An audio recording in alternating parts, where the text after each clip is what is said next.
Merry Christmas in advance, and I hope you all are ready for the festive season. Just in time for this beautiful season, I'm about to show you how to bake the most luxurious, rich chocolate fruit cake in the whole world. Yes, I said it. And I'm going to be showing you everything I'm going to do to achieve the perfectly moist, slow-baked, rich chocolate fruit cake ever. You want to come along with me and let's bake together.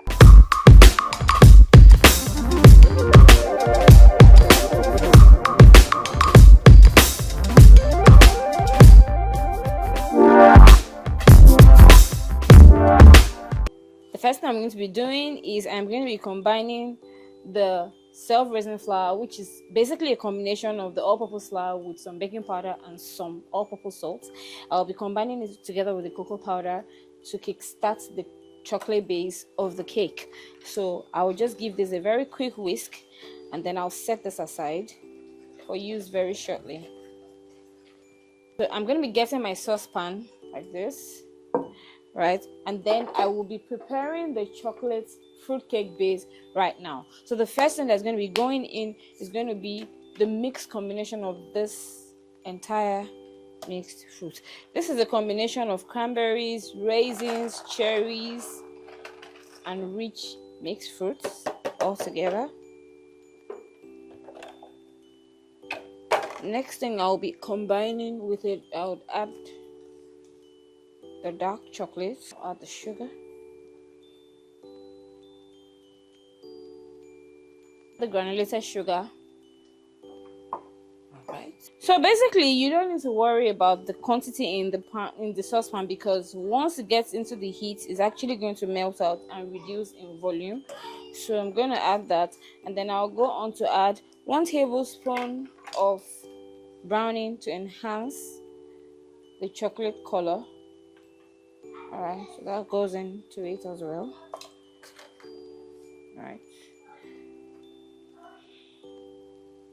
let's use that. And then I'll also add the vanilla flavor, which is also 1 tablespoon, and this is what is going to help with the melting. This is chocolate liquor and this is brandy, so I'm going to be pouring that in as well. That is after I've already added 1 tablespoon of vanilla flavor. This is dark vanilla flavor, so 1 tablespoon is going to go into the recipe as well. Now aside.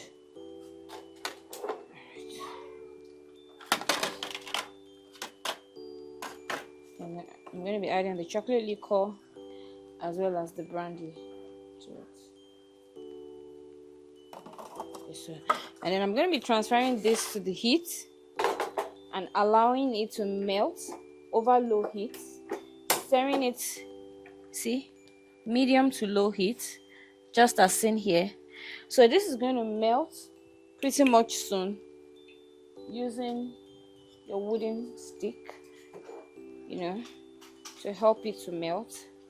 So you just need to stir it gently. First thing you notice is the margarine will start melting over the heat, and then everything starts getting combined together. After which, So this is what you mean. This is what I mean when I call a cake rich fruit cake. This is extremely rich. You can tell how much quantity of rich fruits we have inside of this single recipe. You all can see that the most ingredients in this entire batch of recipes is basically the rich fruits, the assorted rich fruits that we have in the recipe. So you know, we can actually let this melt in. Chocolate is all melted, so we only have the chunks of the mixed fruit still in the mixture. It's going to remain anyway, but I mean, it's now cooked through, it's now softer, and then it will enhance the moist texture the cake is going to have when it's baked. So I'm going to take it from here now and transfer it into a stainless heat-proof bowl to continue the mixing process. Obviously, first, because this is a small saucepan, and secondly, so that I'll be able to get better control of the batter. So I'll transfer it right now into this bowl. Send here. And this also ensures that everything is all well melted evenly without me having any bits unmelted, underneath. So this is just to give it a very quick mix like this. I'll let it cool for about 2 minutes before adding the eggs, because if I add the eggs as heated up as it is now, there's likely going to be some cooked eggs inside of it, because you all know that heat cooks eggs too. So we need to leave it for a little bit, maybe like 3 to 5 minutes, but basically just leave it a little bit to cool out, and then you start adding the eggs.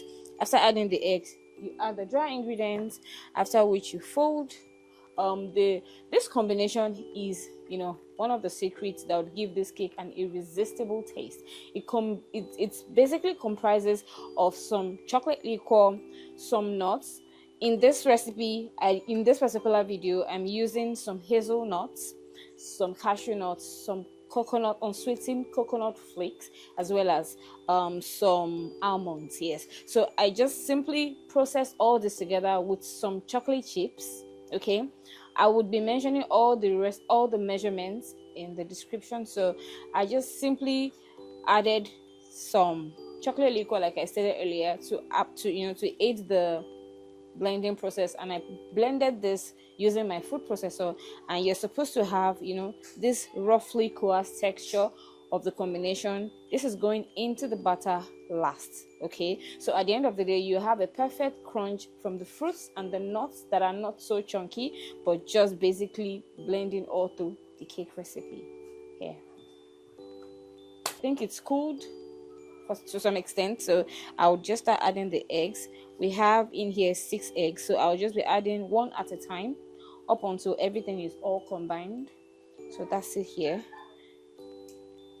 So at this point, you can choose to use either your wire whisk, you can choose to use your spatula, you can choose to use your wooden stick. So I have this on ground, so I will just be using what I have on ground.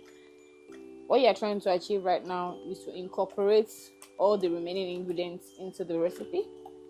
All right, so if I find that the spatula is not doing the right thing for me, like I'm about to, I'll just basically just switch it using the wire whisk. So it helps us to combine better and faster without over mixing. So I'd add up the remaining. All right, and the good thing about this recipe is you can very much reduce it by half, and you can also increase it by half.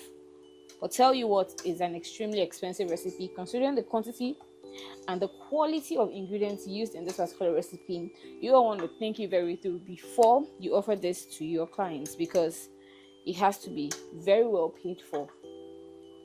I mean, talk about a recipe that has real dark chocolate, still has cocoa powder, still has expensive cranberries and mixed fruits, as well as, of course, the host of other ingredients, as well as the hazelnuts and almonds that we have all in this recipe. It's really a timeless one. Okay, so after lightly mixing this together, all you need to do next is to start adding the dry ingredients in. Dry ingredients, I don't know if I'm adding it once or twice, forgotten. Okay, all right, gradually mix into the wet ingredient. All right, okay, so at this point there are no streaks, it's all blended in, and then I'll start adding the dry ingredients. At this point, because I don't want a situation whereby the flour is going to be, the dry ingredients, sorry, is going to be getting stuck inside of the wire whisk, I would switch to my wooden stick, the one I used earlier whilst trying to melt the mixture, and just add the dry ingredients. I'll be adding this in 3 additions. So you see, this gives it better control. But bear in mind that you don't need a hand mixer. You don't need a hand mixer, and you don't need a stand mixer. Come on, carry it now. All right, so this will be the second addition.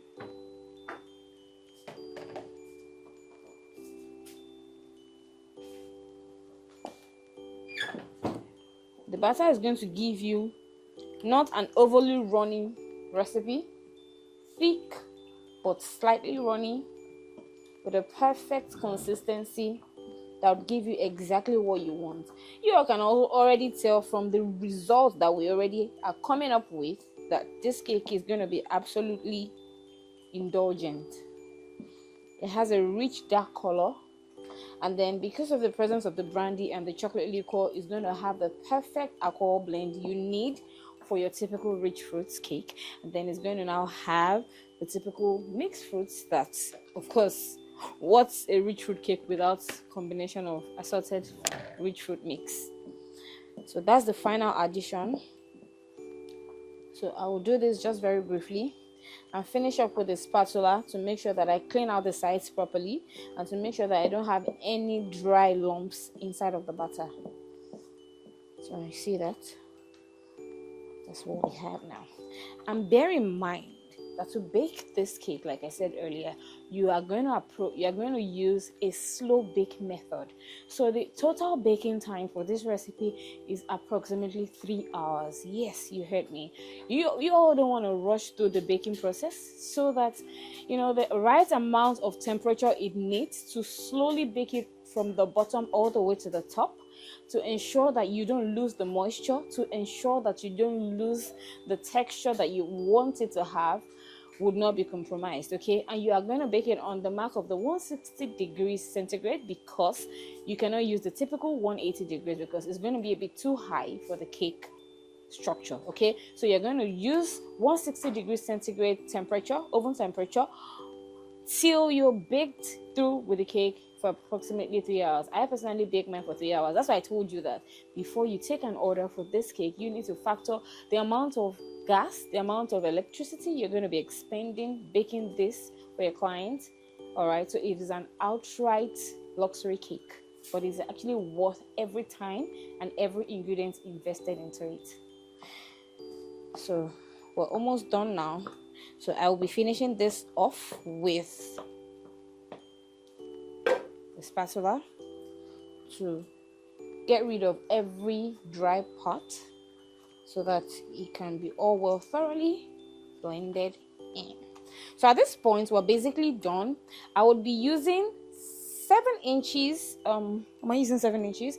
Okay, so for this video, it's okay to use depending on the volume you're making, but for this standard recipe, it will conveniently sit in a 7 inches deep pan like this one.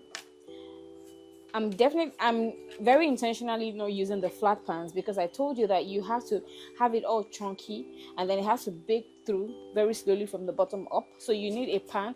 If very possible, you can even use a pan that is actually taller than this, but it's going to extend your baking time. So this is actually what is perfect. So I'm going to be using 2 of the 6 inches pan and a bit extra, because I'm going to have a little left over and I have to bake everything. So already I prepared my pan behind camera, basically by just lining the pan with either a parchment paper or a brown paper. But you cannot leave the pan without being lined, because the result is going to be outrightly moist and soft. So you all want to have like a protection that would help the cake to come out easily from the pan. So it's all ready now. So at this point, I'm just going to be transferring this into this pan as well as into this pan, and I will do the rest behind the camera. And of course, I'm also going to fold this in now. So after folding this in now, the cake is going to be well mixed, and then I'm going to be adding this as the toppings after pouring the cake in the pan. So this is the chocolate nuts mixture I earlier mentioned. See, that's what it looks like. So it's going in now.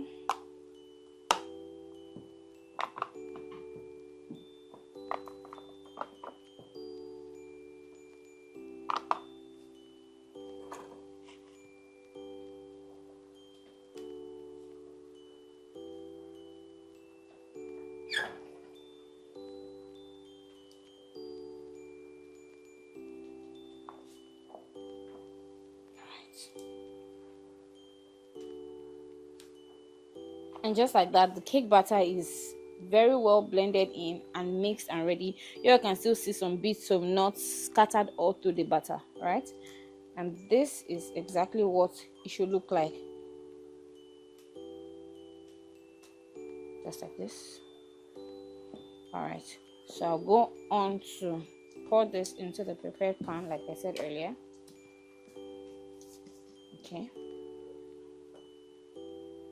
and I'm going to be pouring it all the way to the top because it typically doesn't really overly rise out because it just uses self-raising flour that has a considerable controlled rising tendency. Okay, so if you want it to be chunky, you need to fill it all up until the top. So I'm sure the 3 hours mark actually makes sense now because you all know that for a cake to be this filled up, it's going to take some time to bake through, right? All right, so I'm going to stop here for this one, and then I'm going to give it a gentle tap on the table like this. Okay, set this aside. I'll repeat the process behind camera, but for the purpose of the video, I'm just going to show you how I'm going to be topping it with more dark chocolate chunks.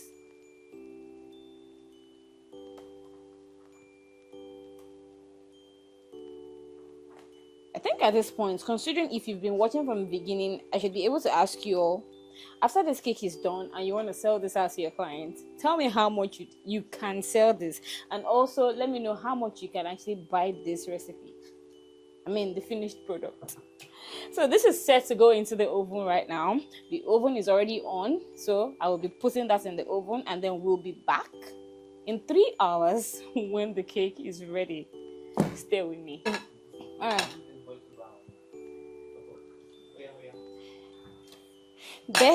Best believe when I tell you that this cake was baked for 3 solid hours. Have you ever seen any cake nicely and thoroughly baked like this, still having this beautiful color without having any traces of being burnt? This is it right here.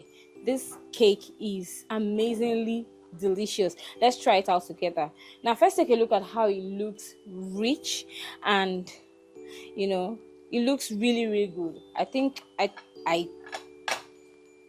yes, that's okay. So let's just cut this together. All right, so I'll just pick one out of the samples I mentioned earlier in the video that I was going to make alongside this original one. Okay, so I'll just pick anyone. Any mini, which one should I pick? So let's pick this one.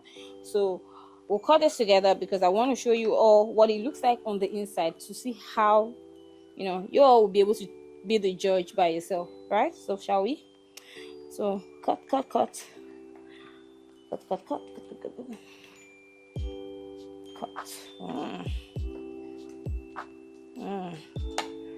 So you all see what I'm talking about. Now guys, tell you what, this cake is so, you know, so rich that it even, aside from being perfectly crumbly, look at it, you can tell that it is very moist. The crumbs are so moist, and even though it is not dense in any way, you all can see it is not dense in any way. You can see the chunks of the fruit, you can see the chocolate chunks, and you can see the rich color that it oozes out. Tell you what guys, when a cake has a perfect blend of raisins, currants, mixed fruits, as well as a perfect blend of dark chocolate, all wrapped in one recipe, then you must know that it is actually the real deal. And don't forget that there are also amazing luxury of nuts inside of the cake. Not to talk so much guys, this cake is 100/100 minus nothing, pun intended. If you'd like to try this recipe, let me know in the comment section, and of course you know that I would like to, you know, get your feedbacks and your reviews when you try it out. Let me know your experience. If you found it easy to try out, it's actually very straightforward. If you watch the video from the very beginning up until this point, you've done amazing. Comment also rich chocolate, comment chocolate fruit cake in the comments if you have watched up until this point. Okay, and that said, I would see you all in my next video. Bye for now. Merry Christmas.